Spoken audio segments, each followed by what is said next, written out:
one sort of 6-point. And I've never tried to print just one piece of 6-point. I'm sure it can be done.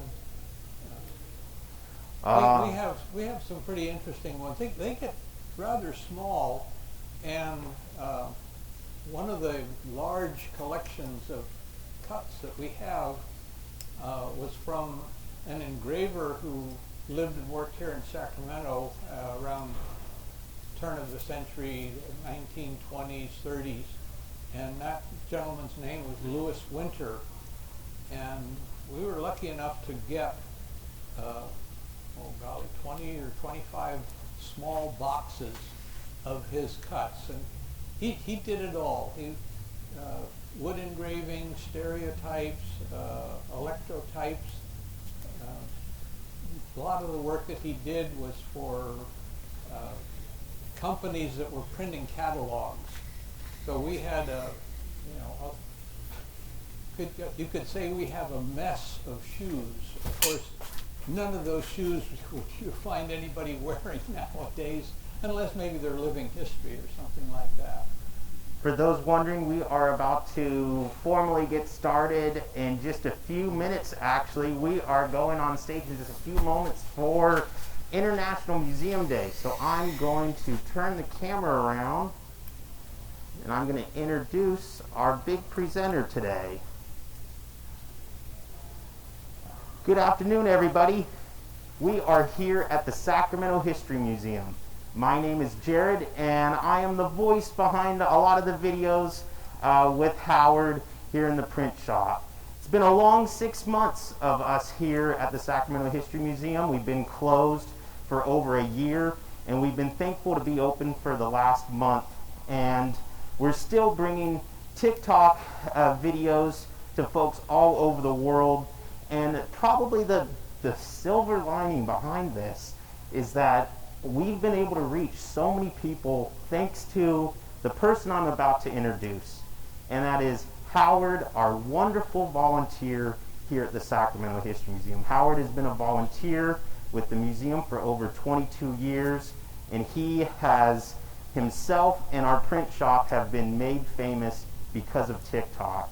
So we want to thank you all for tuning in and watching us here today at the Sacramento History Museum. On behalf of myself and my colleagues here at the museum, Zoe, Susan, Mike, John, Diane, Delta, Sean, Pearl, all these folks that you have appeared in our videos, we want to thank you for tuning in and watching us on our program. Let's get started with our print shop with Howard. So I'm going to turn my camera around. And not that Howard, that's Flat Howard. We're gonna talk to this Howard here. Good afternoon, Howard. Good afternoon, good evening, good morning, wherever you are around the world. I still have trouble getting my mind around this concept of what TikTok is and what it does, but with a little coaching from here, I've managed to muddle through.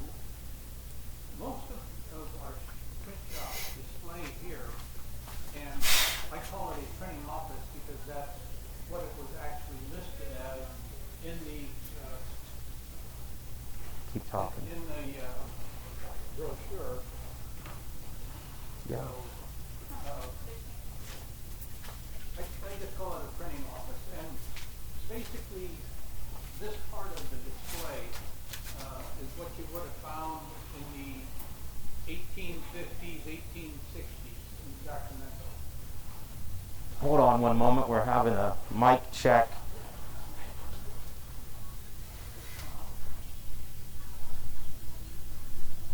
All right, talk, Howard. Okay, are we getting it? All right, can you guys hear Howard? Let me know if you can hear Howard. Somebody give us a thumbs up if it works.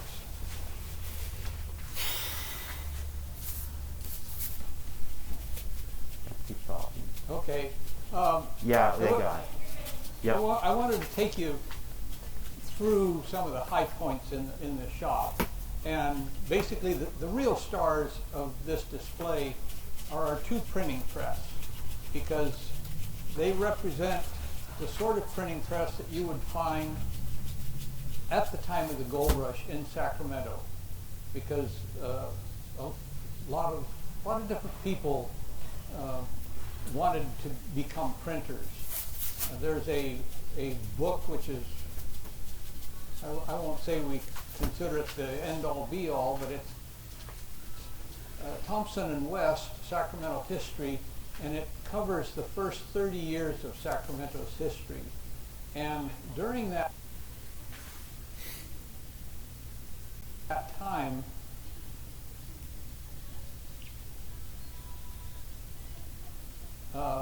there were close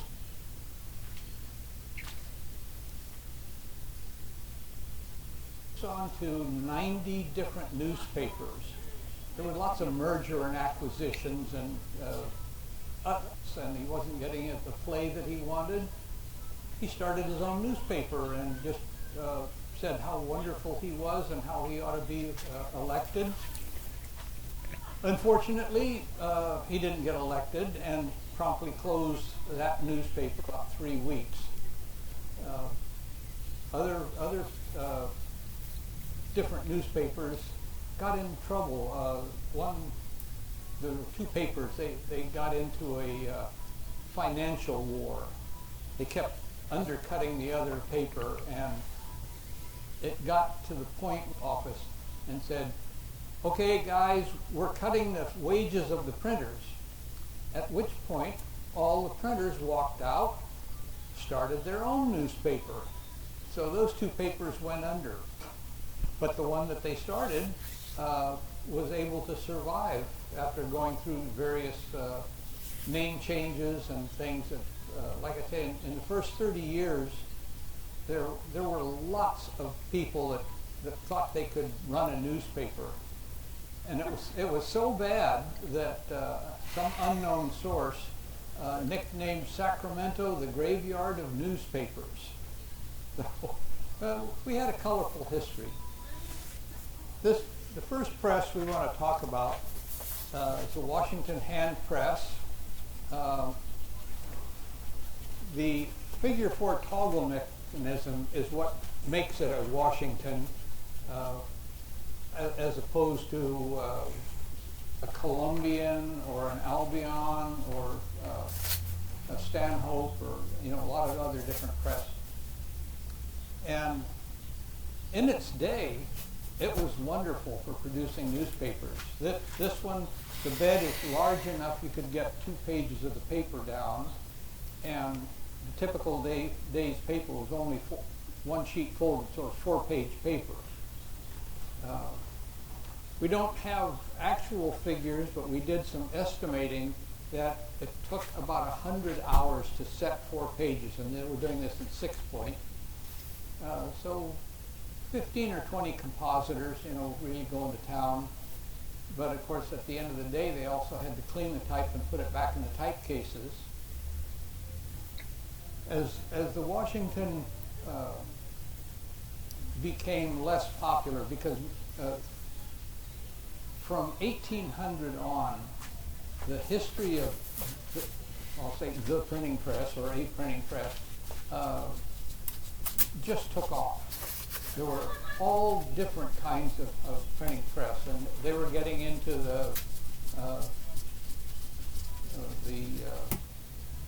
well, most of them were sheet fed, but they were getting into where they had a large, kind of like a gigantic Vandercook, where the carriage would travel back and forth over the pages and stuff like that.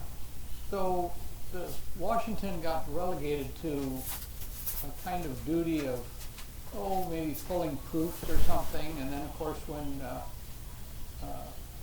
halftones and things like that came along, and any kind of engraving where you needed a quick proof, see how you were doing, the Washington was ideal for it. I say that it became the first Vandercook.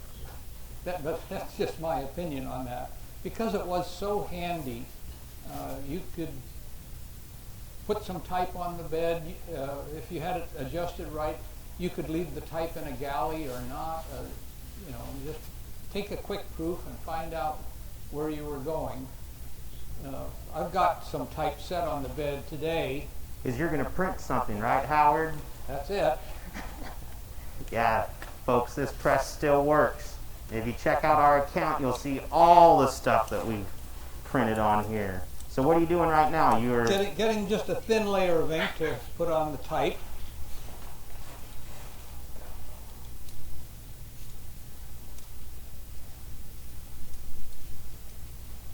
This is a kind of a headline that a lot of our followers will be familiar with.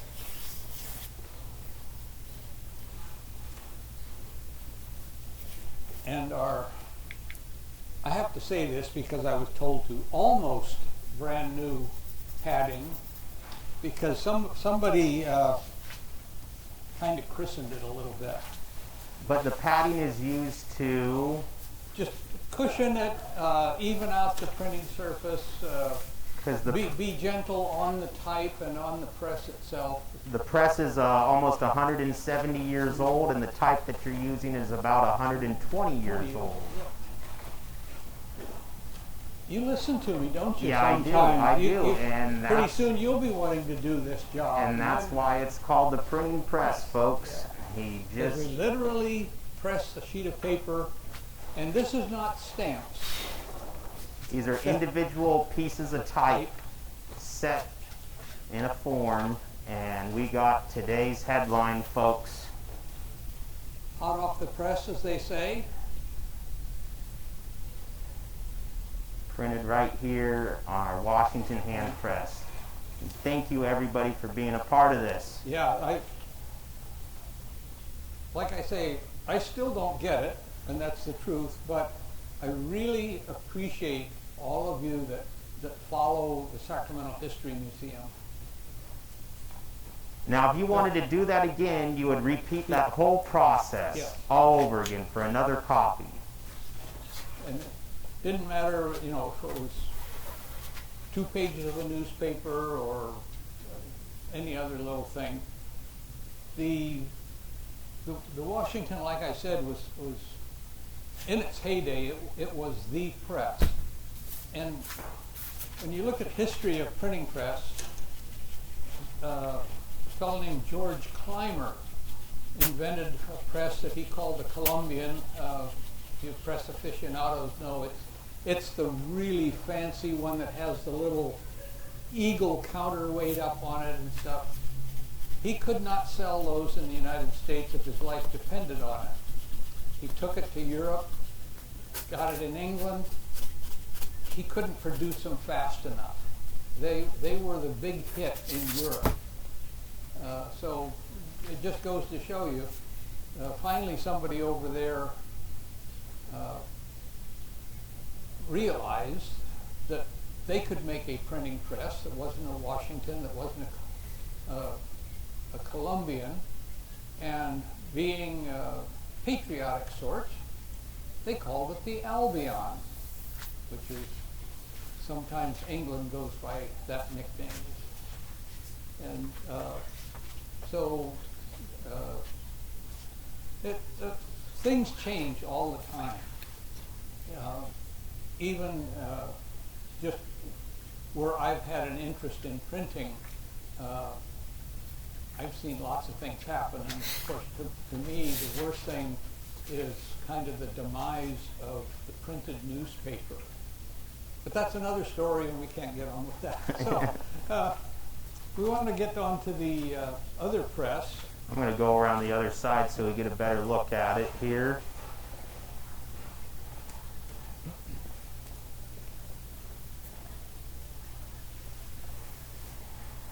This is the Gordon style jobbing press. This particular press was made by Chandler and Price, who, talk about somebody that made a lot of printing presses. Chandler and Price, I'm not sure exactly when they came into existence, but the Gordon style press was somewhere around the 1830s. What makes this the Gordon style press is this leg of the press that carries the bed.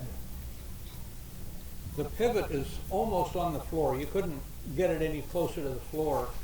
And therefore, the approach is almost parallel. The other option is where the pivot is right about here, and that's more like a clamshell press that closes like that. The Heidelberg windmill is that kind of press. Nothing wrong with a Heidelberg, nothing wrong with this. A lot of unique features when this was invented. A lot of you will know what's going on, and some of you won't, but ink disc. Above the ink disc we have a fountain, and if you're doing really long runs you need a fountain because it's amazing how much ink just a long run will just use up. Because each time you print, I don't know what it is, it's like 80% of the ink on the type transfers to the paper, so there's 20% carryover. I'm probably off on the numbers, but that's why you have to ink every time. The type is held vertically instead of horizontally. Little cute feature here is a Reddington counter, and that helps you keep track of how many you've printed if you're going to sell them. The platen has gauge pins which help position the paper. Just like that, holds it in place. How does this differ from the Washington press? Oh, it's completely different. Yeah. I'll run it through. And it's foot powered.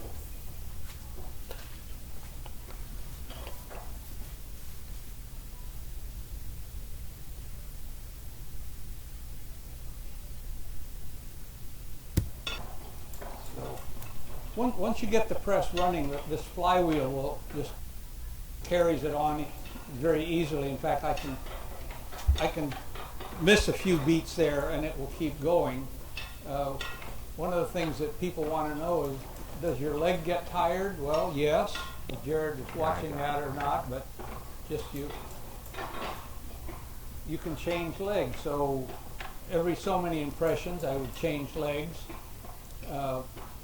I would have to feed the paper in and out. I'm not printing on this because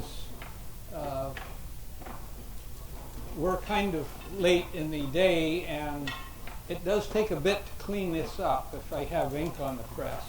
But we do use this. Yes. Oh yeah, this is in fact, the shop does jobs for staff all the time. One of the biggies is I will print our logo and contact information on the bags that are used by the gift shop. And so I'll print everything from a little 2-pound hardware store bag up to a pretty good sized bag that I can just barely get onto the press itself. And greeting cards, things like that. I do my own. So I can always say what I want exactly for Christmas. And I hope that the people that are lucky enough to get them appreciate them and enjoy them as much as I do just producing them. Because I've produced all different kinds over a 20+ year period. So these are the two active press in the shop, and I can't choose one over another. Everybody wants to know, what's your favorite? I like them both. They're meant to do different things, and they do those things quite well.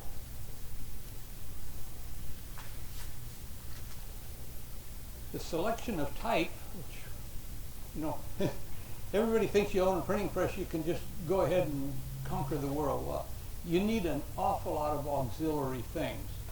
I have about 350 fonts here in the shop, And that's